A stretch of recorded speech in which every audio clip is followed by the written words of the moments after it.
Hi friends, welcome to Veranda Race YouTube channel. ഞാൻ മാളവിക. അപ്പോൾ നമ്മൾ SSC CPO റാപ്പിഡ് ഫയർ സീരീസിൻ്റെ 16ാമത്തെ ദിവസത്തെ വീഡിയോ ആണ് നോക്കാൻ പോകുന്നത്. അപ്പോൾ എല്ലാവരും അറിഞ്ഞായിരിക്കും CPOൻ്റെ എക്സാമിൻ്റെ ഡേറ്റ് മാറ്റിയിട്ടുണ്ട്. ഇപ്പോൾ ഒരു മാസത്തോളം നമുക്ക് അധികം പഠിക്കാനുള്ള ടൈം കിട്ടിയിട്ടുണ്ട്. അപ്പോൾ അത്രയും കാലം കൂടി നമുക്ക് നമ്മളെ ഈ സീരീസ് മുന്നോട്ട് കൊണ്ടുപോകാം. അപ്പോൾ ഇന്നത്തെ 10 ക്വസ്റ്റ്യനും അതുമായിട്ട് റിലേറ്റ് ചെയ്ത ഫാക്ട്സും നോക്കാം. അപ്പോൾ first question, what approximate percentage of geographical area of India is drained by river Godavari? Options okay, 40%, 20%, 10%, 30%. Correct answer ഏതാ? കറക്റ്റ് ആൻസർ എന്ന് പറയുന്നത് 10% ആണ്. എന്താ, നമ്മുടെ ഇന്ത്യയുടെ 10% ഓഫ് ഏരിയയും എന്താ ഡ്രെയിൻഡ് ബൈ ഗോദാവരിയാണ്. അപ്പോൾ കറക്റ്റ് ആൻസർ 10% ആണ്. ഇനി അതിനെക്കുറിച്ച് നോക്കുവാണെങ്കിൽ ഗോദാവരി റിവർ എന്ന് പറഞ്ഞാൽ നമ്മുടെ ഇന്ത്യൻ പെനിൻസുലറിലെ ലാർജസ്റ്റ് റിവറാണ്. അതുപോലെ തന്നെ അതിനെ ദക്ഷിണ ഗംഗ എന്ന് കൂടി വിളിക്കുന്നുണ്ട്. എന്താണ്, ഗോദാവരിയെ ദക്ഷിണ ഗംഗ എന്ന് വിളിക്കുന്നുണ്ട്. അതുപോലെ തന്നെ പെനിൻസുലാർ റിവേഴ്സിൽ ലാർജസ്റ്റ് റിവറാണ് ഗോദാവരി എന്ന് പറയുന്നത്. അതുപോലെ തന്നെ മഹാരാഷ്ട്രയിലെ നാസിക്കിനടുത്തുള്ള ത്രിംബകേശ്വർ എന്ന് പറഞ്ഞ സ്ഥലത്താണ് ഈ ഗോദാവരി റിവർ ഉത്ഭവിക്കുന്നത്. അത് 1465 കിലോമീറ്ററോളം ഒഴുകി ബേ ഓഫ് ബംഗാളിൽ ചെന്ന് പതിക്കുന്നു. 1465 കിലോമീറ്റർ ഒഴുകിയിട്ടാണ് അത് ബേ ഓഫ് ബംഗാളിൽ ചെന്ന് പതിക്കുന്നത്. പിന്നെ പറയുകയാണെങ്കിൽ അത് ഏതെല്ലാം സ്റ്റേറ്റ്സിലേക്ക് കൂടി ഒഴുകുന്നത് നോക്കിയാൽ മഹാരാഷ്ട്ര, തെലങ്കാന, ആന്ധ്രാപ്രദേശ്, ഛത്തീസ്ഗഡ് ആൻഡ് ഒഡീഷ, ഈ സ്റ്റേറ്റ്സിലേക്ക് കൂടിയാണ് മെയിനായിട്ട് ഗോദാവരി ഒഴുകുന്നത്.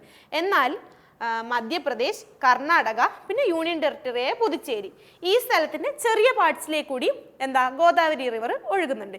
ഏതെല്ലാം സ്റ്റേറ്റ്സ് ആണ്? മഹാരാഷ്ട്ര, തെലങ്കാന, ആന്ധ്രാപ്രദേശ്, ഛത്തീസ്ഗഡ്, ഒഡീഷ, ഈ സ്റ്റേറ്റ്സിലേക്ക് കൂടി മെയിനായിട്ട് ഒഴുകുന്നുണ്ട്. അതിൻ്റെ കൂടെ തന്നെ മധ്യപ്രദേശ്, കർണാടക തുടങ്ങിയ സ്റ്റേറ്റ്സിലേക്ക് കൂടി എന്താ ചെറിയ രീതിയിലും ഒഴുകുന്നുണ്ട്. ഇനി അടുത്ത പോയിന്റ് നോക്കുവാണെങ്കിൽ ഈ റിവർ എന്തിനെല്ലാമായിട്ടാണ് ബൗണ്ട് ചെയ്തത് നോക്കിയാൽ എന്താ, നോർത്ത് പാർട്ടിലാണെങ്കിൽ Satmala hills, Ajanta range and Mahadeo hills, ഈ ഹിൽസിലായിട്ടാണ് ഈ north part of Godavari cover ചെയ്തിട്ടുള്ളത്. ഇനി സൗത്തും ഈസ്റ്റും നോക്കുവാണെങ്കിൽ അതിൻ്റെ സൗത്ത് ഈസ്റ്റ് ആയിട്ട് ഈസ്റ്റേൺ ഗഡ്സ് ഉണ്ട്. അതുപോലെ തന്നെ വെസ്റ്റ് നോക്കുവാണെങ്കിൽ വെസ്റ്റേൺ ഗഡ്സ്. ഏതൊക്കെയാണ്? നോർത്ത് പാർട്ട് നോക്കുവാണെങ്കിൽ Satmala hills, Ajanta range, Mahadeo hills. അതുപോലെ തന്നെ ഈസ്റ്റും സൗത്തും നോക്കുവാണെങ്കിൽ ഈസ്റ്റേൺ ഗഡ്സ് ഉണ്ട്. വെസ്റ്റ് നോക്കുവാണെങ്കിൽ വെസ്റ്റേൺ ഗഡ്സ് ഉണ്ട്. ഇനി അതിൻ്റെ ട്രിബ്യൂട്ടറി നോക്കുവാണെങ്കിൽ റൈറ്റ് ബാങ്ക് ട്രിബ്യൂട്ടറി ഉണ്ട്, ലെഫ്റ്റ് ബാങ്ക് ട്രിബ്യൂട്ടറി ഉണ്ട്. റൈറ്റ് ബാങ്ക് നോക്കുവാണെങ്കിൽ ശിവ്ന, പർവാര, മുല, സിൻപന, മഞ്ച്ര, പേദ്വങ്ക, മനേർ, ഇതൊക്കെയാണ് റൈറ്റ് ബാങ്ക്. ഇനി ലെഫ്റ്റോ ധർണ, പെൻഗംഗ, വൈൻഗംഗ, വാർദ, പ്രൻഹിത, പിന്നെ പെഞ്ച്, കൻഹാൻ, ശബരി, ഇന്ദ്രാവതി, ഇതൊക്കെയാണ് ലെഫ്റ്റ് ബാങ്ക് ട്രിബ്യൂട്ടറീസ് വരുന്നത്. ഇത് നമുക്ക് കുറച്ച് റിവേഴ്സും അതുപോലെ അതിൻ്റെ ഒറിജിനും നോക്കാം. ഏത്? പെനിൻസുലാർ റിവേഴ്സും അതിൻ്റെ ഒറിജിനും. റിവർ നോക്കുകയാണെങ്കിൽ നർമ്മദ. നർമ്മദ എവിടെയാ? മധ്യപ്രദേശിലെ അമർകന്തക് എന്ന് പറഞ്ഞ പീക്കിൽ നിന്നാണ് നർമ്മദ ഒഴുകി തുടങ്ങുന്നത്. താപ്പി നോക്കുവാണെങ്കിലോ അതും മധ്യപ്രദേശിലെ എന്താ ഉൾട്ടായി ബീറ്റൽ ഡിസ്ട്രിക്ട്, സത്പുര റേഞ്ച്. സത്പുര റേഞ്ചിലെ ഉൾട്ടായി ബീറ്റൽ ഡിസ്ട്രിക്റ്റിൽ നിന്നാണ് താപ്പി ഒഴുകി തുടങ്ങുന്നത്. ഇനി ഗോദാവരി നോക്കുകയാണെങ്കിൽ നമ്മളിപ്പം പറഞ്ഞു ഏതാ, മഹാരാഷ്ട്രയിലെ നാസിക്കിനടുത്തുള്ള ത്രയംബകേശ്വർ എന്ന് പറഞ്ഞ സ്ഥലത്തു നിന്നാണ് ഈ ഗോദാവരി ഒഴുകി തുടങ്ങുന്നത്. ഇനി കൃഷ്ണ നോക്കിയാലോ, കൃഷ്ണ നോക്കുമ്പോൾ മഹാരാഷ്ട്രയിലെ തന്നെ മഹാബലേശ്വർ എന്ന് പറഞ്ഞ സ്ഥലത്തു നിന്നാണ് കൃഷ്ണ റിവർ ഒഴുകി തുടങ്ങുന്നത്. ഇനി കാവേരിയോ, കാവേരി ആണെങ്കിൽ കർണാടകയിലെ ബ്രഹ്മഗിരി റേഞ്ചിൽ നിന്നാണ് കാവേരി റിവർ ഒഴുകി തുടങ്ങുന്നത്. ഇനി ലാസ്റ്റ് നമുക്ക് മഹാനദി നോക്കുകയാണെങ്കിൽ മഹാനദിന് ഷിഹാവ മൗണ്ടെയ്ൻസ് ഇൻ ഛത്തീസ്ഗഡ്, ഛത്തീസ്ഗഡിലെ ഷിഹാവ മൗണ്ടെയ്ൻസ് എന്നാണ് മഹാനദി റിവർ ഒഴുകി തുടങ്ങുന്നത്. അപ്പോൾ ഈ റിവേഴ്സിൻ്റെ ഒറിജിനും ഇമ്പോർട്ടൻ്റ് ആയിട്ടുള്ളൊരു കാര്യമാണ്. അത് നമ്മൾ കൃത്യമായിട്ട് നോക്കിപ്പോണം. ഇനി അടുത്ത ക്വസ്റ്റ്യൻ നോക്കുകയാണെങ്കിൽ what prime period is considered as the first phase of green revolution in India? Options okay, mid 1960s to mid 1970s, mid 1940s to mid 1950s, mid 1950s to mid 1960s, mid 1970s to mid 1980s. ഏതാ correct answer? Correct answer എന്ന് പറഞ്ഞാൽ mid 1960s to mid 1970s ആണ്. അപ്പോൾ നമുക്ക് അതുമായിട്ടുള്ള facts നോക്കാം. നമുക്ക് അറിയാം എന്താ, ഗ്രീൻ റെവല്യൂഷൻ്റെ ഇന്ത്യയിലെ ഫാദർ എന്ന് പറയുന്നത് ആരാ? MS സ്വാമിനാഥനാണ്. അതുപോലെ തന്നെ എന്താ, ഗ്രീൻ റെവല്യൂഷൻ്റെ father of green revolution world എന്ന് പറയുന്നത് നോർമൻ ബോർലങ് ആണ്. നോർമൻ ബോർലങ് ആണ് father of green revolution in world. Father of green revolution in India ആരാണ്? MS സ്വാമിനാഥൻ. ഇനി ഗ്രീൻ റെവല്യൂഷൻ എന്ന് പറഞ്ഞ വേർഡ് ആദ്യമായിട്ട് ഉപയോഗിച്ചത് വില്യം എസ് ഗാർഡാണ്. വില്യം എസ് ഗാർഡാണ് ഗ്രീൻ റെവല്യൂഷൻ എന്നുള്ള വേർഡ് ആദ്യമായിട്ട് യൂസ് ചെയ്തത്. അതുപോലെ തന്നെ എന്നാ After independence, India policy makers adopted all measures to achieve self-sufficiency in food grains. Independence കഴിഞ്ഞിട്ട് ഫുഡ് ഗ്രെയിൻസിന് അച്ചീവ്മെൻറ്റ് നേടാൻ വേണ്ടി ഇവർ പല പോളിസീസും എടുത്തു. അതിലൊന്നാണ് 1965 എടുത്ത ഗ്രീൻ റെവല്യൂഷൻ. അങ്ങനെയാണ് ഈ ഗ്രീൻ റെവല്യൂഷൻ്റെ കാരണം നമുക്ക് എന്താ ഇന്ത്യയിൽ ഫുഡ് എഫിഷ്യൻസി നല്ലപോലെ കുറക്കാനും എക്കണോമിയിൽ നല്ലൊരു ലീഡ് ഉണ്ടാക്കാനും ഈ ഗ്രീൻ റെവല്യൂഷൻ കാരണം നമുക്ക് സാധിച്ചു. ഇനി കുറച്ച് റെവല്യൂഷനും അതുമായിട്ട് റിലേറ്റ് എന്തിനെക്കുറിച്ചാണ് ആ റെവല്യൂഷൻ എന്നുള്ളതും അതിൻ്റെ ഫാദേഴ്സും നോക്കാം. അപ്പോൾ ഗ്രീൻ റെവല്യൂഷൻ നോക്കിയാൽ എന്തിനാ അഗ്രികൾച്ചർ പ്രൊഡക്ഷന് വേണ്ടിയിട്ടാണ്. അതുപോലെ ആരാ അതിൻ്റെ ഫാദർ MS സ്വാമിനാഥൻ. അത് ഏത് വർഷം 1966 to 67 ഗ്രീൻ റെവല്യൂഷൻ്റെ പീരീഡ് വരുന്നത്. ഇനി വൈറ്റ് റെവല്യൂഷൻ അതുപോലെ വരുന്നത് വൈറ്റ് റെവല്യൂഷൻ അല്ലെങ്കിൽ ഓപ്പറേഷൻ ഫ്ലഡ്, ബ്ലൂ റെവല്യൂഷൻ ഉണ്ട്, ഗോൾഡൻ റെവല്യൂഷൻ ഉണ്ട്, സിൽവർ റെവല്യൂഷൻ ഉണ്ട്. ഇനി വൈറ്റ് റെവല്യൂഷനെ കുറിച്ച് പറയുകയാണെങ്കിൽ വൈറ്റ് റെവല്യൂഷൻ എന്താ മിൽക്ക് ഓർ ഡയറി പ്രൊഡക്ട്സ്. നമുക്ക് ആ കളറിൻ്റെ തന്നെ പറയാം white milk or dairy products. അതിൻ്റെ ഫാദർ ആരാ? ഫാദർ എന്ന് പറഞ്ഞാൽ ഡോക്ടർ വർഗീസ് കുര്യൻ. ഡോക്ടർ വർഗീസ് കുര്യനാണ് ഏത് father of milk or white or operation ഫ്ലഡിൻ്റെ ഫാദർ എന്ന് പറയുന്നത് ഡോക്ടർ വർഗീസ് കുര്യനാണ്. ഏത് വർഷം? 1970 to 1996 വൈറ്റ് റെവല്യൂഷൻ വരുന്നത്. ഇനി അടുത്ത നോക്കുവാണെങ്കിൽ ബ്ലൂ റെവല്യൂഷൻ. ബ്ലൂ റെവല്യൂഷൻ എന്തിനെ കുറിച്ചാണ്? Fish and aqua. അതെ, നമ്മൾ നീല കളർ എന്ന് പറയുന്നത് ഫിഷിനും അക്വ ആയിട്ട് കണക്ട് ചെയ്ത് വെക്കാം. അപ്പോൾ അതിൻ്റെ ഫാദേഴ്സ് ആരല്ല? Doctor Arun Krishnan, doctor Harilal Chaudhary. ഇതൊക്കെയാണ് ഏത് ബ്ലൂ റെവല്യൂഷൻ്റെ ഫാദേഴ്സ് വരുന്നത്. ഇനി അതിൻ്റെ പീരീഡ് നോക്കിയാൽ 1973 to 2002 1973 to 2002 ആണ് ഏത് ബ്ലൂ റെവല്യൂഷൻ്റെ പീരീഡ് വരുന്നത്. ഇനി അടുത്ത നോക്കുവാണെങ്കിൽ ഗോൾഡൻ റെവല്യൂഷൻ. ഗോൾഡൻ റെവല്യൂഷൻ എന്ന് പറഞ്ഞാൽ ഫ്രൂട്ട്സ്, ഹണി, അതുപോലെ ഹോർട്ടിക്കൾച്ചർ, അതാണ് അതിൻ്റെ എന്താ ഫീൽഡ് എന്ന് പറയുന്നത്. ഇനി അതിൻ്റെ ഫാദർ ആരാ? നിർപ്പക് തുത്തജ് ആണ് അതിൻ്റെ ഫാദർ വരുന്നത്. പീരീഡോ 1991 to 2003 ആണ് ഏത് ഗോൾഡൻ റെവല്യൂഷൻ്റെ പീരീഡ് വരുന്നത്. ഇനി ലാസ്റ്റായിട്ട് നമുക്ക് സിൽവർ റെവല്യൂഷനും കൂടി നോക്കാം. സിൽവർ റെവല്യൂഷൻ എന്ന് പറയുമ്പം ഏത് ഫീൽഡാ? എഗ്ഗാണ് അതിൻ്റെ ഫീൽഡ് വരുന്നത്. എഗ്ഗിനെ കുറിച്ചുള്ളതാണ് ഏത് സിൽവർ റെവല്യൂഷൻ. ഫാദർ ആരാ? ഇന്ദിരാഗാന്ധി. ഇന്ദിരാഗാന്ധിയാണ് ഇതിൻ്റെ ഫാദർ എന്ന് പറയുന്നത്. അതുപോലെ ഏത് പീരീഡ്? 1970s ഏത് സിൽവർ റെവല്യൂഷൻ നടന്നിട്ടുള്ളത്. ഇനി നമുക്ക് അടുത്ത ക്വസ്റ്റ്യൻ നോക്കുകയാണെങ്കിൽ in India from June to September which type of weather prevails. Options നോക്കുകയാണെങ്കിൽ autumn, winter, spring, monsoon or rainy. അപ്പോൾ ഏതാണ്? ജൂൺ തൊട്ട് സെപ്റ്റംബർ വരെ ഇന്ത്യയിൽ ഏത് വെതറാണ് കാണപ്പെടുന്നത്? ആൻസർ ഏതാ? ആൻസർ എന്ന് പറയുന്നത് മൺസൂൺ ഓർ റെയിനിയാണ്. ഇന്ത്യയിൽ ജൂൺ ടു സെപ്റ്റംബർ എന്ന് മഴക്കാലമാണ്, നമുക്കറിയാം. അപ്പോൾ ഇനി അതിനെക്കുറിച്ച് പറയുകയാണെങ്കിൽ എന്താ? ജൂൺ ടു സെപ്റ്റംബർ ഏതാണ്? മഴക്കാലമാണ്. അതുപോലെ തന്നെ ഇതിന് സൗത്ത് വെസ്റ്റ് മൺസൂൺ എന്ന് കൂടി പറയുന്നുണ്ട്. എന്താണ് സൗത്ത് വെസ്റ്റ് മൺസൂൺ എന്ന് കൂടി ഈ സമയത്ത് പറയുന്നുണ്ട്. ഇനി പറയുകയാണെങ്കിൽ നമ്മളെ ആനുവൽ റെയിൻഫാളിലെ 75% റെയിൻഫാളും ഈ ടൈമിലാണ് നമുക്ക് കിട്ടുന്നത്. കൺട്രിയിലെ 75% റെയിൻഫാളും ഈ ജൂൺ ടു സെപ്റ്റംബർ പീരീഡിലാണ് നമുക്ക് കിട്ടുന്നത്. ഇനി അതുപോലെ പറയുകയാണെങ്കിൽ എന്താ ഈ wind brings rains towards the end of the summer due to high pressure bills in the Indian Ocean. Indian ഓഷനിൽ വരുന്ന ഹൈ പ്രഷർ കാരണം എന്ത് ചെയ്തു? വിൻഡിനെ മഴയെ അത് towards the end of the സമ്മറിലേക്ക് കൊണ്ടുപോകുന്നുണ്ട്. ഇനി അത് നോക്കുകയാണെങ്കിൽ കേരളത്തിലാണ് ഈ മഴ ആദ്യമായിട്ട് വരുന്നത്. ഏത്? ജൂണിൻ്റെ തുടക്കത്തോടുകൂടി കേരളത്തിൽ മഴ വരുന്നത്. അതുപോലെ ഒക്ടോബറിൻ്റെ മിഡിലാവുമ്പോഴേക്ക് കേരളത്തിൽ നിന്ന് അത് കൺട്രിയിൽ നിന്ന് തന്നെ ഏത് മഴക്കാലം പോകുന്നുണ്ട്. ഇനി ഇതിൻ്റെ ആവറേജ് വിൻഡ് സ്പീഡ് എന്ന് പറഞ്ഞാൽ 30 km/h ആണ് ആവറേജ് വിൻഡ് സ്പീഡ് വരുന്നത്. ഇനി അടുത്ത പോയിന്റ് നോക്കുകയാണെങ്കിൽ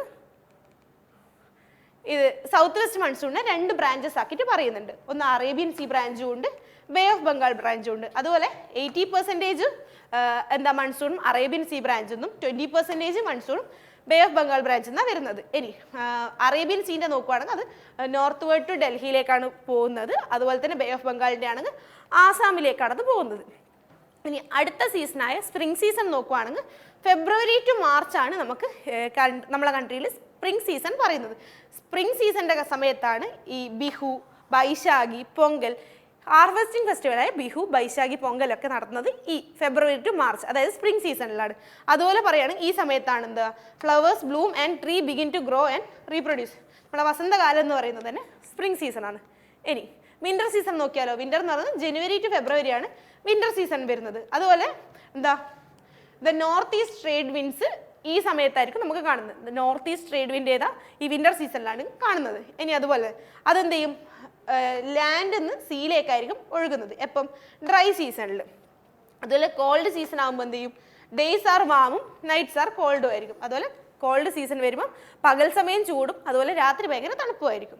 ഇനി നോർത്ത് ഈസ്റ്റ് ട്രേഡ് വിൻഡ് എങ്ങനെ, ലാൻഡിൽ നിന്ന് സീയിലേക്കാണ് ഒഴുകുന്നത് നമ്മൾ പറഞ്ഞു. ഇനി ഓട്ടം സീസൺ നോക്കുവാണെങ്കിൽ അത് സെപ്റ്റംബർ ടു നവംബറാണ്. സെപ്റ്റംബർ എൻഡ് തൊട്ട് നവംബർ വരെയാണ് ഓട്ടം സീസൺ വരുന്നത്. ഈ ഓട്ടം സീസൺ എന്ന് പറഞ്ഞാൽ ഒരു ട്രാൻസിഷൻ പീരീഡാണ്. ഏതിൻ്റെ? സമ്മറിന്ന് വിൻ്ററിലേക്കുള്ള ഒരു ട്രാൻസിഷൻ പീരീഡിലാണ് ഓട്ടം സീസൺ എന്ന് പറയുന്നത്. ഇനി അടുത്ത ക്വസ്റ്റ്യൻ നോക്കുവാണെങ്കിൽ according to the industrial policy resolution 1956 in how many categories were the industries classified in India? Options നോക്കിയാൽ 5, 4, 3, 2. ആൻസർ എന്താ? ആൻസർ എന്ന് പറയുന്നത് 3 ആണ്. 1956 ഇൻഡസ്ട്രിയൽ പോളിസി റെസൊല്യൂഷൻ പ്രകാരം 3 തരത്തിലാണ് ഇൻഡസ്ട്രിയെ ക്ലാസിഫൈ ചെയ്തിട്ടുള്ളത്. ഇനി അതിനെക്കുറിച്ച് നോക്കുവാണെങ്കിൽ എന്താ, ഇൻഡസ്ട്രിയൽ പോളിസി റെസൊല്യൂഷൻ 1956 കാരണം ഗവൺമെൻറ് സെക്ടറിൽ ഇൻഡസ്ട്രിയലൈസേഷന് നല്ല ഗ്രോത്ത് ഉണ്ടായിട്ടുണ്ട്. അതുപോലെ തന്നെ പറയുകയാണെങ്കിൽ ഇതിൻ്റെ ആൾട്ടർനേറ്റീവായിട്ട് എന്താ 5 ടൈം പ്ലാൻ 1956 to 1961 പ്ലാനിങ് കമ്മീഷനാണ് ഇതിൻ്റെ ആൾട്ടർനേറ്റീവ് പ്ലാൻ എന്ന് പറയുന്നത്. അതുപോലെ തന്നെ എന്താ 3 ഓർഡേഴ്സ് ആണ് ഈ ഏത് ഇൻഡസ്ട്രിയൽ പോളിസി റെസൊല്യൂഷൻ 1956 അണ്ടറിൽ എടുത്തിട്ടുള്ളത്. അതുപോലെ തന്നെ ഇതിന് ടോപ്പ് റുഡിമെന്റ് ഓഫ് IPR 1956 എന്നും കൂടി പറയുന്നുണ്ട്. ഇനി ആ 3 ഇതേതെല്ലാം നോക്കിയാൽ ഒന്ന് the 3-fold classification of industries. ഒന്നാമത്തതാണ് the 3-fold classification of industries. അതിൽ തന്നെ 3 എണ്ണം പറയുന്നുണ്ട്. Schedule A, schedule B, schedule C. Schedule A എന്ന് പറയുന്നത് എന്താ, അത് സ്റ്റേറ്റ്സിനെ ഓൺ ചെയ്തിട്ടായിരിക്കും ഓരോ ഇൻഡസ്ട്രി ഉണ്ടാവുക. അതുപോലെ ഷെഡ്യൂൾ ബി എന്ന് പറയുന്നത് ഇത് എന്താ പ്രൈവറ്റ് സെക്ടർ ആയിരിക്കും, പക്ഷെ എന്താ പബ്ലിക്കിൻ്റെ ഒരു കൺട്രോള് ഈ പ്രൈവറ്റ് സെക്ടറിൽ ഉണ്ടാവും. ഷെഡ്യൂൾ സി എന്ന് പറഞ്ഞാൽ എന്നാ, some industries will be under the private sector but these have to take licence from the public. അത് കുറച്ച് എന്താ പ്രൈവറ്റ് സെക്ടറിലായിരിക്കും, പക്ഷെ പബ്ലിക്കിന് ഇടുന്നവർക്ക് ലൈസൻസ് എടുക്കേണ്ടി വരും. അങ്ങനെയാണ് 3 തരത്തിൽ ക്ലാസിഫൈ ചെയ്തിട്ടുള്ളത്. ഇനി രണ്ടാമത്തേത് നോക്കുവാണെങ്കിൽ ഇൻഡസ്ട്രിയൽ ലൈസൻസ്. അതിന് എന്താ പെർമിറ്റ് ലൈസൻസ് രാജ് എന്ന് കൂടി പറയുന്നുണ്ട്. ഇതിൽ പറയുന്നതെന്ന് വെച്ചാൽ ബാക്ക്വേർഡ് റീജിയനിലുള്ള ആൾക്കാർക്ക് കുറച്ചും കൂടി പുരോഗമനം വരുത്താൻ വേണ്ടി ഇൻഡസ്ട്രിയിൽ കുറച്ചും കൂടി ഇമ്പ്രൂവ് ആവാൻ വേണ്ടിയിട്ടുള്ളതാണ് ഈ പോളിസി പറയുന്നത്. ഇതിൽ എന്താ ബാക്ക്വേർഡ് ഏരിയയിലുള്ളവരെ പ്രൊമോട്ട് ചെയ്ത് അവരെ ഇൻഡസ്ട്രിയൽ ഏരിയയിൽ കുറച്ചും കൂടി ഇമ്പ്രൂവ് ചെയ്യാൻ വേണ്ടിയിട്ടാണ് ഈ ഇൻഡസ്ട്രിയൽ ലൈസൻസ് കൊണ്ടുവന്നിട്ടുള്ളത്. ഇനി ഇൻഡസ്ട്രിയൽ കോൺസെഷൻ എന്ന് പറഞ്ഞാൽ അതിലും ബാക്ക്വേർഡ് റീജിയനിലുള്ളവരെ പ്രൊമോട്ട് ചെയ്യാൻ വേണ്ടി തന്നെ ഇതിലെന്ത് വെച്ചാൽ tax benefits, electricity at lower rate അങ്ങനെ എൻകറേജ് ചെയ്ത് അവരെ ഇൻഡസ്ട്രി മേഖലയിലേക്ക് കുറച്ചും കൂടി കൊണ്ടുവരുന്നു. ഇനി അടുത്ത ക്വസ്റ്റ്യൻ നോക്കിയാൽ which is one of the most famous dance forms of Assam performed by the coolies during autumn? Options നോക്കുകയാണെങ്കിൽ Mahasu dance, Jhumar dance, Lambadi dance, Karga dance. ഏതാ correct answer? Correct answer Jhumar dance ആണ്. നമ്മൾ ഇതിനു മുമ്പുള്ള ഒരു വീഡിയോയിൽ ആസാമിൻ്റെ ഒരു കോഡ് പഠിച്ചായിരുന്നു, ആസാമിൻ്റെ എന്താ ഡാൻസിൻ്റെ വേണ്ടിയിട്ട്. ഏതായിരുന്നു? ആസാമിലെ ധനികനായ ബിജു സട്രി ചേച്ചിയെ കാണാൻ വേണ്ടി ബോട്ടിലും ബാഗും എടുത്ത് ചുമരും ചാരി നിന്നു. അപ്പോൾ ആ ചുമര് ഈ ജുമർ ഡാൻസ്. അങ്ങനെ നമുക്ക് ആസാമിൻ്റെയാണ് ജുമർ ഡാൻസ് എന്ന് കുറച്ച് കണക്ട് ചെയ്തെടുക്കാം. പക്ഷെ ബാക്കിയുള്ള 3 നമുക്ക് ആസാമിൻ്റെ വരുന്നതല്ല. ഇനി അതിനെക്കുറിച്ച് നോക്കുകയാണെങ്കിൽ എന്താ ജുമർ ഡാൻസ് എന്ന് പറഞ്ഞത് ടി എത്നിക്കൽ കമ്മ്യൂണിറ്റീസ് ഓഫ് ആസാമാണ് കണ്ടക്ട് ചെയ്യുന്നത്. അതുപോലെ തന്നെ ചില വെസ്റ്റ് ബംഗാളിലെ ഏരിയയിലും ചുമർ ഡാൻസ് കളിച്ചു വരുന്നുണ്ട്. ഇനി പറയുകയാണെങ്കിൽ ഗേൾസ് ആണ് ഇതിൽ മെയിനായിട്ട് ആക്ട് ചെയ്യുന്നത്. പക്ഷേ മ്യൂസിക്, ഇൻസ്ട്രുമെൻറ്റ് അതെല്ലാം മാൻലി പ്ലെയേഴ്സും ചെയ്യുന്നുണ്ട്. ഇനി ഇതവരെന്തിനാണ് ചെയ്യുന്നത്? കർമ്മപൂജ, തുഷപൂജേൻ്റെ സബ്സ്റ്റിറ്റ്യൂട്ടായിട്ടാണ് ജുമർ ഡാൻസ് വരുന്നത്. അതുപോലെ എന്നാ കർമ്മപൂജ എന്ന് പറയുന്നത് one of the most important carnival of tea lines. Tea ലൈൻസിൻ്റെ ഇമ്പോർട്ടൻ്റ് ആയിട്ടുള്ളൊരു പൂജയാണ് കർമ്മപൂജ എന്ന് പറയുന്നത്. ഇനി അതുപോലെ ഇത് എപ്പോൾ നടക്കുന്നത്? കർമ്മരാജക്ക് വേണ്ടിയിട്ടാണ് ഇവരിത് കൊണ്ടാടുന്നത്. അതുപോലെ വീക്ക് ലോങ് ഫെസ്റ്റിവിറ്റിയാണ് ഈ ഏത് ജുമർ ഡാൻസ് എന്ന് പറയുന്നത്. ഇനി അടുത്ത കാർഗ ഡാൻസ് നോക്കുവാണെങ്കിൽ കാർഗ ഡാൻസ് എന്ന് പറയുന്നത് എന്താ ദ്രൗപദി മഹാഭാരതത്തിലെ ദ്രൗപദീനെ ഡിവോട്ട് ചെയ്യാൻ വേണ്ടിയിട്ടാണ് അവർ ഈ കാർഗ ഡാൻസ് വരുന്നത്. അതുപോലെ തന്നെ ദ്രൗപദമ്മ എന്ന് കൂടിയുള്ള പേരുണ്ട് ഈ കാർഗ ഡാൻസ്. ഇവരിത് ഫുൾ മൂൺ നൈറ്റിലാണ് ആഘോഷിച്ച് വരുന്നത്. എവിടെ? കർണാടക റീജിയനിലെ തിഗല ഗ്രൂപ്പാണ് ഈ കാർഗ ഡാൻസ് കളിച്ചു വരുന്നത്. ഇനി അടുത്ത മഹസു ഡാൻസ് നോക്കുകയാണെങ്കിൽ മഹസു ഡാൻസ് എന്ന് പറഞ്ഞാൽ ഹിമാചൽ പ്രദേശിലെ നാട്ടി ഫോക്സ് ആണ് ഈ മഹസു ഡാൻസ് കളിച്ചു വരുന്നത്. അതുപോലെ തന്നെ ഈ മഹസു ഡാൻസ് എന്നുള്ള മഹസു പ്രസുംബല്ലി എന്നുള്ള പേര് വന്നിട്ടുണ്ട്. അതെന്തുകൊണ്ട്? മഹസു പഹാരി സ്പീക്കിംഗ് ഏരിയ എന്നാണ് ഈ ഡാൻസ് തുടക്കം കുറിച്ചത്. അങ്ങനെയാണ് മഹസു പ്രസംപള്ളി എന്നുള്ള പേര് മഹസു ഡാൻസിന് വന്നത്. ഇനി ലംബഡി ഡാൻസ് നോക്കുവാണെങ്കിൽ ബഞ്ചാര ട്രൈബ്സ് ആണ് ലംബഡി ഡാൻസ് കളിക്കുന്നത്. അതുപോലെ തന്നെ ആന്ധ്രാപ്രദേശിലെ അനുപു വില്ലേജിൽ നിന്നാണ് ഈ ലംബഡി ഡാൻസിൻ്റെ ഒറിജിൻ വരുന്നത്. നമ്മൾ വരാന്ത റൈസിൻ്റെ 6th ലെവൽ പ്രാക്ടീസ് മെത്തേഡ് നോക്കുകയാണെങ്കിൽ വരാന്ത റൈസിൻ്റെ 6th ലെവലിൽ ആദ്യം തന്നെ തുടക്കത്തിൽ നമുക്ക് ബേസിക് ക്ലാസ്സസ് പ്രൊവൈഡ് ചെയ്യുന്നതായിരിക്കും. ബേസിക് ക്ലാസ്സസ് എക്സ്പെർട്ട് ഫാക്കൽറ്റി വന്നിട്ട് നമുക്ക് ബേസിക് ക്ലാസ്സസ് പ്രൊവൈഡ് ചെയ്യും. അതിൻ്റെ കൂടെ തന്നെ നമുക്ക് ബേസിക് സർക്കിൾസ് ഉണ്ടാവും. ബേസിക് സർക്കിൾസിൽ 5 or 6 കുട്ടികളായി ഇരുത്തി അവർക്ക് ബേസിക് മെറ്റീരിയൽ പ്രൊവൈഡ് ചെയ്ത് മെൻറ്റർ സഹായത്തോടു കൂടി അവരത് ചെയ്യാൻ ക്യാപ്പബിൾ ആക്കും. അത് കഴിയുമ്പോൾ ഒരു എലിജിബിലിറ്റി ടെസ്റ്റ് വെക്കും. അങ്ങനെ അവരെ എക്സ്ട്രീം സർക്കിൾസിലേക്ക് കടത്തിവിടും. എക്സ്ട്രീം സർക്കിൾസിൽ എന്ന് പറഞ്ഞാൽ 5-6 ആയിട്ടുള്ള കുട്ടികളായിട്ട് ഗ്രൂപ്പായി ഇരുത്തിയിട്ടുണ്ടാവും. അവർക്ക് ബേസിക് മെറ്റീരിയൽസിനേക്കാൾ കുറച്ചും കൂടി ഹയർ ലെവൽ മെറ്റീരിയൽസ് കൊടുത്ത് അവരെ അത് ചെയ്യാൻ ക്യാപ്പബിൾ ആക്കും. കൂടെ അവർക്ക് എന്തായാലും മെൻറ്റർ സപ്പോർട്ട് ഉണ്ടാകുന്നതായിരിക്കും. പിന്നെ വരുന്നതാണ് സൂപ്പർ ബാച്ചസ്. സൂപ്പർ ബാച്ച് എന്ന് പറയുമ്പോൾ എക്സാം ഓറിയൻറ്റഡ് ആണ് സൂപ്പർ ബാച്ചസ് വരുന്നത്. എക്സാമിൻ്റെ നോട്ടിഫിക്കേഷൻ വന്ന് 1-2 മാസം മുമ്പായിട്ടായിരിക്കും സൂപ്പർ ബാച്ച് വരുന്നുണ്ടാവും. അത് കഴിഞ്ഞാൽ റിപ്പ് സെക്ഷൻ ഉണ്ട്. റിപ്പ് സെക്ഷൻ എന്ന് പറയുമ്പോൾ കണ്ടിന്യൂസ് ഓൺലൈൻ ടെസ്റ്റ് സീരീസ് ചെയ്ത് നമ്മുടെ സ്പീഡും കൺസിസ്റ്റൻസിയും വർദ്ധിപ്പിക്കുക എന്നതാണ് റിപ്പ് സെക്ഷൻ കൊണ്ട് ഉദ്ദേശിക്കുന്നത്. അത് കഴിഞ്ഞാൽ മോക്ക് ഇൻ്റർവ്യൂ സെക്ഷൻ ഉണ്ട്. മോക്ക് ഇൻ്റർവ്യൂ സെക്ഷൻ എന്ന് പറയുമ്പോൾ ഒരു എക്സ്പേർട്ട് പാനലിൻ്റെ അണ്ടറിൽ ആ ഒരു എൻവയോണിൽ അവർക്ക് ഇൻ്റർവ്യൂ കൊടുക്കുകയും അങ്ങനെ അവരെ കുറച്ചും കൂടി മെച്ചപ്പെടുത്തുക എന്ന ഉദ്ദേശത്തോടു കൂടിയാണ് മോക്ക് ഇൻ്റർവ്യൂ സെക്ഷൻസ് കണ്ടക്ട് ചെയ്യുന്നത്. ഏത് വരാന്ത റൈസിൽ ജോയിൻ ചെയ്ത് ഏതൊരു കുട്ടിയും ഈ 6th ലെവൽ പ്രാക്ടീസ് മെത്തേഡിലൂടെയായിരിക്കും കടന്നു പോകുന്നുണ്ടാവും. നമ്മുടെ വരാന്ത റൈസിൽ ജോയിൻ ചെയ്യാനുള്ള ഓൺലൈൻ ക്ലാസ്സസ് ഉണ്ട്, ഓഫ്ലൈൻ ക്ലാസ്സസ് ഉണ്ട്. ഓഫ്ലൈൻ ക്ലാസ്സസ് എന്ന് പറയുമ്പോൾ Monday to Friday regular batches ഉണ്ട്. അതുപോലെ തന്നെ സാറ്റർഡേ സൺഡേ വീക്കെൻഡ് ബാച്ചസും ഉള്ളതാണ്. ഓൺലൈൻ ക്ലാസ്സും ഉണ്ട്. അപ്പോൾ നമ്മുടെ ആവശ്യാനുസരണം നമുക്ക് ഏത് ബാച്ച് വേണമെങ്കിലും ചൂസ് ചെയ്യാം. അപ്പോൾ അഡ്മിഷന് വേണ്ടി എടുക്കേണ്ട നമ്പറാണ് സ്ക്രീനിൽ കൊടുത്തിരിക്കുന്നത്. ഇനി നമുക്ക് അടുത്ത ക്വസ്റ്റിലേക്ക് പോകാം. 6th question. Choose from the following novel written by Vikram Seth. Options okay. A suitable boy, half girlfriend, 1 Indian girl, 1 night at the call centre. ഏതാ കറക്റ്റ് ആൻസർ? കറക്റ്റ് ആൻസർ എന്ന് പറഞ്ഞാൽ എ സൂയിറ്റബിൾ ബോയ് ആണ്. ബാക്കി 3 ആരെ? ചേതൻ ഭഗത്തിൻ്റെ ബുക്കാണ് half girlfriend, 1 Indian girl, 1 night at the call centre. അപ്പോൾ A suitable boy ആണ് ആരെ? വിക്രം സേത്തിൻ്റെ പുസ്തകം. അതിനെക്കുറിച്ച് നോക്കുകയാണെങ്കിൽ എ സൂയിറ്റബിൾ ബോയ് എന്ന് പറയുന്നത് 1993 വിക്രം സേത്ത് എഴുതിയൊരു നോവലാണ്. അതുപോലെ സിംഗിൾ വോളിയത്തിലായിട്ട് ഇതുവരെയായിട്ട് അദ്ദേഹം പബ്ലിഷ് ചെയ്തതിലെ ഏറ്റവും വലിയ നോവലാണ് ഏത്? ഈ സൂയിറ്റബിൾ ബോയ് എന്ന് പറയുന്നത്, ഇംഗ്ലീഷ് ലാംഗ്വേജിൽ. ഇനി വിക്രം സേത് എന്ന് പറഞ്ഞത് ഒരു റൈറ്ററും പോയറ്റുമാണ് ഇന്ത്യയിലെ. പിന്നെ പറയുകയാണെങ്കിൽ അദ്ദേഹത്തിന് പത്മശ്രീ കിട്ടിയിട്ടുണ്ട്, സാഹിത്യ അക്കാദമി അവാർഡ് കിട്ടിയിട്ടുണ്ട്. അതുപോലെ തന്നെ അവർക്ക് പ്രവാസി ഭാരതീയ സമ്മാൻ കിട്ടിയിട്ടുണ്ട്, WH സ്മിത്ത് ലിറ്ററസി അവാർഡ് കിട്ടിയിട്ടുണ്ട്, ക്രോസ് വേർഡ് ബുക്ക് അവാർഡ് കിട്ടിയിട്ടുണ്ട്. അങ്ങനെ നിരവധി അവാർഡുകൾക്ക് അർഹനാണ് ആര്? വിക്രം സേത് എന്ന് പറയുന്നത്. ഇനി അടുത്ത ക്വസ്റ്റ്യൻ നോക്കുകയാണെങ്കിൽ ഗാംഗ്വാർ ഈ celebrated primarily in which of the following States of India? Options okay. Bihar, Goa, Tripura, Rajasthan. Correct answer ഏതാ? കറക്റ്റ് ആൻസർ എന്ന് പറഞ്ഞാൽ രാജസ്ഥാനാണ്. അപ്പോൾ അതിനെക്കുറിച്ച് നോക്കുകയാണെങ്കിൽ ഗാംഗ്വാർ എന്ന് പറഞ്ഞ ഫെസ്റ്റിവൽ ചൈത്ര മാസത്തിലാണ് കളിച്ചു വരുന്നത്. അതുപോലെ തന്നെ പാർവതി ദേവി അല്ലെങ്കിൽ ഗൗരി ദേവിയെ പൂജിക്കാൻ വേണ്ടിയിട്ടാണ് ഈ ഗാംഗ്വാർ എന്ന് പറഞ്ഞ ഫെസ്റ്റിവൽ കൊണ്ടാടുന്നത്. ഇത് രാജസ്ഥാനിലും അതുപോലെ തന്നെ ഗുജറാത്തിൻ്റെ ചില പാർട്ടുകളിലും കളിച്ചു വരുന്നൊരു ഫെസ്റ്റിവലാണ്. പിന്നെ പറയുകയാണെങ്കിൽ ഇത് മെയിനായിട്ട് കളിച്ചു വരുന്നത് വുമൺസ് ആണ്. വുമൺസ് എന്ന് പറഞ്ഞാൽ മാരീഡ് ആവും, അൺമാരീഡ് ആവും. ഈ അൺമാരീഡ് വുമൺസ് ഈ ആഘോഷം കൊണ്ടാടുന്നത് വെച്ചാൽ അവർക്ക് ഭാവിയിൽ നല്ലൊരു ഭർത്താവിനെ കിട്ടാൻ വേണ്ടിയിട്ടാണ് അവർ ഈ ആഘോഷം കൊണ്ടുപോകുന്നത്. അതുപോലെ തന്നെ മാരീഡ് ആണെങ്കിൽ അവർക്ക് നല്ലൊരു കുട്ടിയെ കിട്ടാൻ വേണ്ടിയിട്ടാണ് ഈ ആഘോഷം കൊണ്ടുപോകുന്നത്. ഇനി ഇതെന്ന് പറഞ്ഞാൽ ഫസ്റ്റ് ഡേ ഓഫ് ചൈത്രയിലാണ് കളിച്ചു വരുന്നത്, അതായത് ഹോളി കഴിഞ്ഞിട്ടുള്ള അടുത്ത ദിവസം. അതുപോലെ ഇത് 16 ദിവസത്തേക്ക് നീണ്ടു നിൽക്കുന്നു. അതുപോലെ ഈ സമയത്ത് ഏത് ഗാംഗ്വാർ ഫെസ്റ്റിവലിൻ്റെ ടൈമിൽ ഇമ്പോർട്ടൻ്റ് ആയിട്ടുള്ള ഒരു സ്വീറ്റാണ് ഗീവാർ എന്ന് പറഞ്ഞ സ്വീറ്റ് ഈ ഗാംഗ്വാർ ഫെസ്റ്റിവലിൽ ഇമ്പോർട്ടൻ്റ് ആയിട്ടുള്ള ഫേമസ് ആയിട്ടുള്ളൊരു സ്വീറ്റാണ്.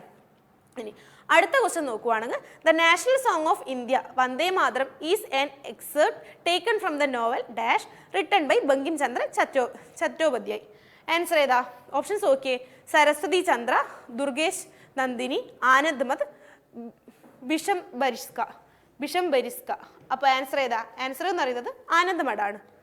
ഇനി ആനന്ദ് മഠം നോക്കുകയാണെങ്കിൽ ആനന്ദ് മഠം എന്ന് പറയുന്നത് ബങ്കിം ചന്ദ്ര ചാറ്റർജിയുടെ ഒരു ഫേമസ് ആയിട്ടുള്ള ബുക്കാണ് ആനന്ദ് മഠം എന്ന് പറയുന്നത്. അത് അതുപോലെ 1882 ഇറക്കിയൊരു പുസ്തകമാണ്. ഈ പുസ്തകത്തിൽ എന്താണ് അദ്ദേഹം പറയുന്നത്? സന്യാസി റിവോൾട്ടിനെ കുറിച്ചാണ് ആനന്ദ് മഠം എന്ന് പറഞ്ഞ പുസ്തകത്തിൽ അദ്ദേഹം പറയുന്നത്. അതുപോലെ തന്നെ ഇത് ബംഗ്ലാ ലാംഗ്വേജിലും അതുപോലെ തന്നെ ഇന്ത്യൻ ലിറ്ററേച്ചറിലും ഫേമസ് ആയിട്ടുള്ള ഒരു ബുക്കാണ്.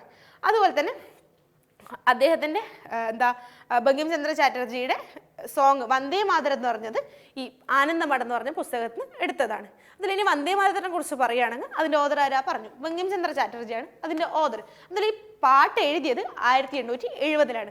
1882-ലാണ് ആനന്ദമഠം പബ്ലിഷ് ചെയ്തത് എങ്കിലും 1870 വന്ദേ മാതരം എന്ന് പറഞ്ഞ നമ്മുടെ ദേശീയ ഗീതം എഴുതിയിട്ടുണ്ട്. ഇനി ഈ വന്ദേ മാതരം ബങ്കിം ചന്ദ്ര ചാറ്റർജിയാണ് എഴുതിയതെങ്കിലും 1896 INC സെഷനിൽ രവീന്ദ്രനാഥ ടാഗോറാണ് ഇത് ആദ്യമായിട്ട് ആലപിച്ചത്.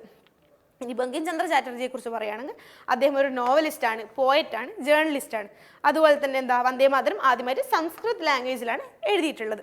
ഇനി അടുത്ത ക്വസ്റ്റ്യൻ നോക്കുകയാണെങ്കിൽ which of the following pair of mineral need is correct? Options okay: iron, formation of hemoglobin, sodium, proper functioning of the thyroid.